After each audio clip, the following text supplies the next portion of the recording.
Sobat Kabaroto, selamat datang di Kabaroto YouTube channel membahas seputar berita otomotif. Nah, kali ini tim Kabaroto berkesempatan buat mereview kembali sebuah MPV anyar garapan dari produk Tiongkok yang udah nggak asing lagi. Yes, bener banget, di samping kita udah ada Wuling, yang mana Wuling sekarang punya jagoan baru yaitu Wuling Alphest. Under 300 jutaan aja udah bisa dapet MPV mantep 5-seater yang bagasinya cukup gede, plus fitur-fitur yang menarik di dalamnya, termasuk fitur keselamatan bagian dari ADAS. Kita bakal tes. Penasaran kayak apa? Stay tune terus di YouTube channel Kabaroto.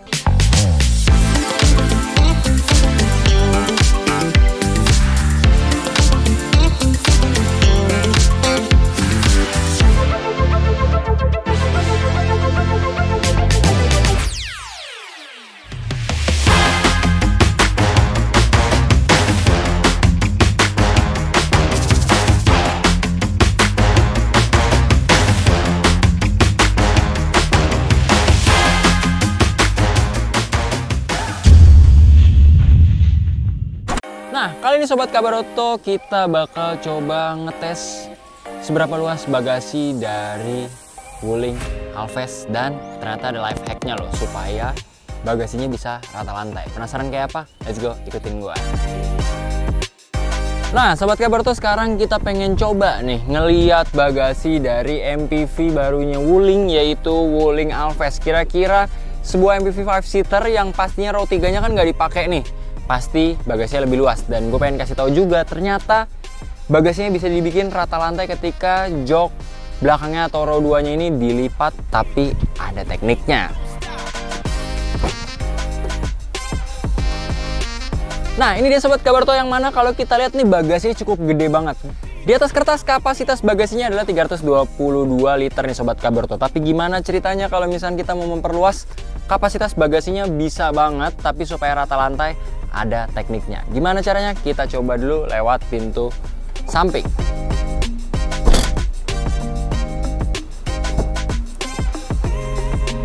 Nah, di sini Sobat Kabaroto gue mau kasih tahu gimana caranya buat bikin kapasitas bagasi dari Wuling Alphest ini bertambah. Yang pertama, nah ini kita harus pinggirin dulu.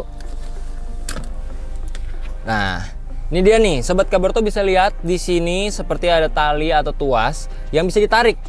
Tapi jangan Sobat Kabaroto lipat full seperti ini, karena pada akhirnya busa ataupun jok bagian bawahnya ini akan mengganjal sehingga tidak menghasilkan rata lantai. Tapi Sobat Kabaroto bisa tekuk dulu seperti ini, dan Sobat Kabaroto bisa menarik jok bagian bawah ke sisi depan dengan cara seperti ini. Nah, pastikan lagi Sobat Kabaroto angkat dengan perlahan, karena di sini terdapat tuas. Nah, ini terdapat tuas yang tersambung langsung ke bagian sini, sehingga ini fungsinya adalah untuk mengunci nih. Nah, seperti ini ya. Kalau udah dibuka seperti ini, dan jangan lupa dibuat berdiri seperti ini Sobat Kabaroto, jangan tidur seperti ini. Kalau sudah, kita tarik lagi tuasnya.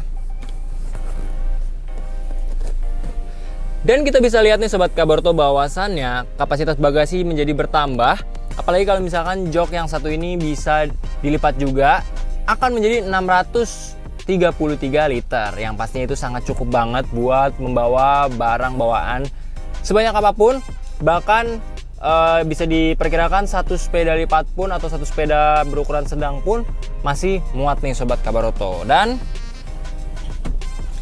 karena kita udah pernah coba lihat fitur dan kita sudah pernah review tampilannya, sekarang nggak usah lama-lama, kita tim Kabaroto pengen bukti ini. Kira-kira fitur ADAS dari Wuling Alphest ini beneran atau cuma gimmick? Let's go, kita sembari test drive. Nah Sobat Kabaroto, sekarang kita mau coba jalan si Wuling Alphest, jalan-jalan sore aja nih. Tapi sembari kita jalan-jalan sore, sebelum kita berangkat, gue pengen share ke Sobat Kabaroto bahwasannya yang bikin asik, kita baru menemukannya, bahwasannya electric parking brake dari Wuling Alphest ini sudah otomatis. Jadi saat kita dari transmisi P kita pindah ke D, tanpa perlu kita menurunkan tuas dari electric parking brake, dan kita tinggal injak gas, mobil akan langsung berjalan sob. Jadi dibuat stop and go udah pasti enak banget. Langsung deh kita berangkat.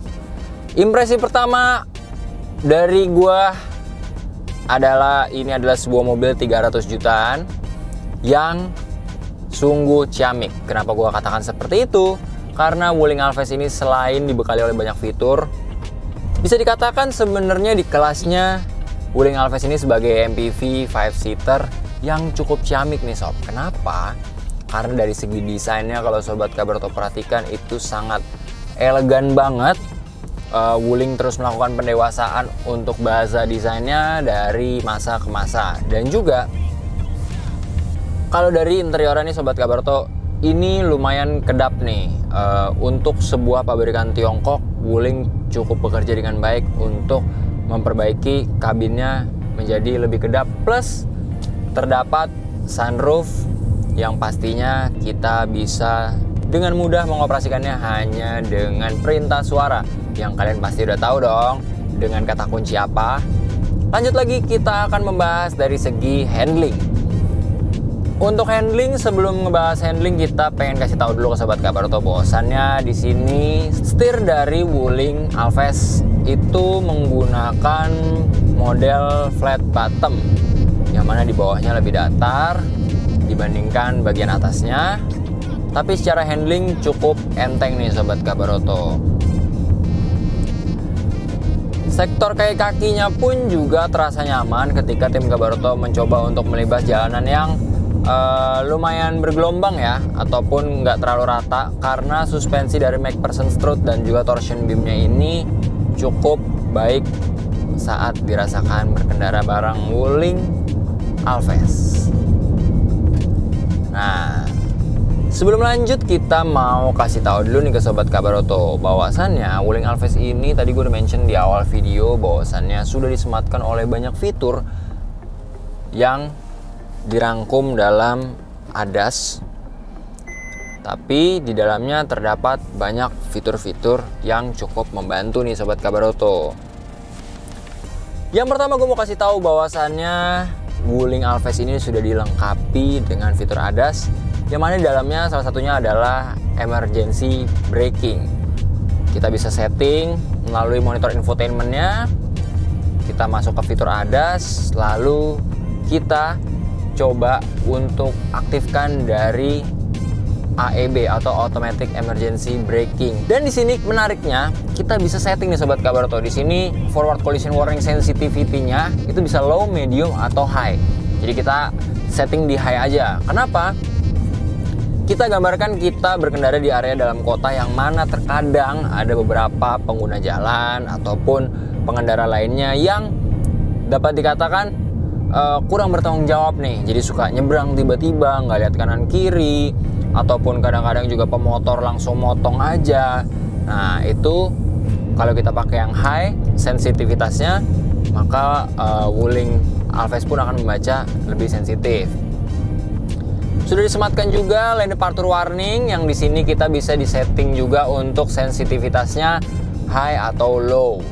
Dan untuk tadi yang forward collision mitigation-nya itu pun bisa menggunakan beberapa jenis mode alarm, mulai dari visual doang yang nanti bisa terlihat di monitor cluster instrumennya yang full digital, atau voice atau steering vibration, getaran dari lingkar kemudi, atau voice plus steering vibration.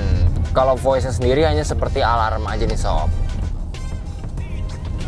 Nah sekarang kita mau coba untuk aktifkan adaptive cruise control-nya, yang mana ini sangat kepake banget nih untuk di jalanan bebas hambatan ataupun jalanan yang lumayan lengang nih.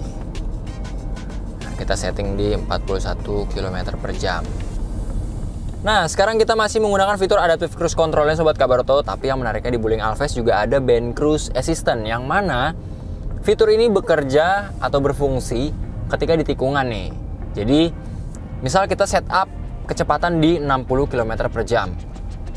Saat kita melewati jalanan yang menikung, atau bahkan saat di depan ada kendaraan yang ikut menikung searah dengan jalur yang kita pilih di posisi tikungan, nah ini bisa dilihat, maka fitur otomatis akan bekerja.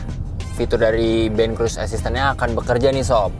Jadi kita nggak perlu worry ketika kalau misalnya kita ada di belakang mobil tapi kita pengen puter balik juga. Nah, ini gue contohin ya.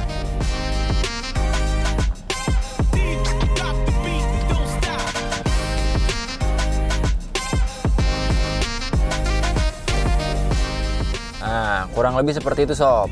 Jadi ini lumayan menarik juga nih untuk sobat Kabar Oto yang pastinya butuh kenyamanan dan juga tingkat safety yang cukup baik.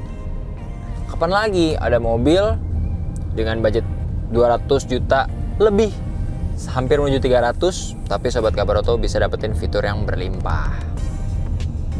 Nah, sobat Kabar Oto, gue pengen kasih tahu juga kenapa Wuling Alphest ini sebenarnya nyaman buat dikendarai. Karena, nah ini dia yang menariknya. Untuk sebuah MPV, mobil ini sudah dibekali mesin 4 silinder DVVT DOHC berkapasitas 1500 cc non turbo atau naturally aspirated.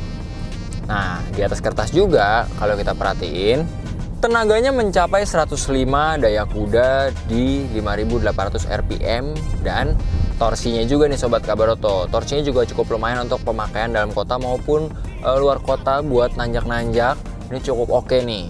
Torsinya sendiri adalah 143 Nm di rpm 4000 sampai 4600. Nah, itu asik banget sih kalau misalkan buat ngetes Wuling Alphest ke jalanan-jalanan yang lumayan menanjak seperti di area perbukitan atau area puncak nih.